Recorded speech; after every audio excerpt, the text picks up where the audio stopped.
Ich tat dir gern helfen und ich find das auch schade. Aber du, sei mir nicht böse. Ich muss in die Stadt. Und wegen der anderen erfahren? Ich muss in die Stadt.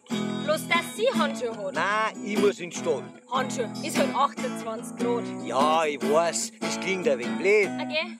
Aber wenn wir morgen reden, geht das nicht? Nein, morgen ist spät.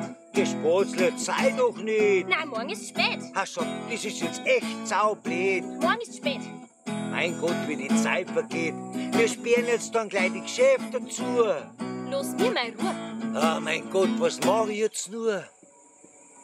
Er muss in Stadt. Dass sie Handschuhe hat. Er muss in Stadt. Es hat heraus 28 Grad. Er muss in Stadt.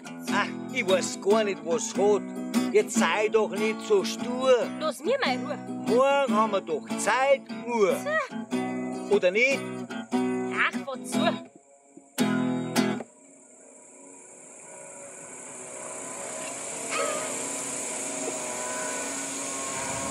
Bah!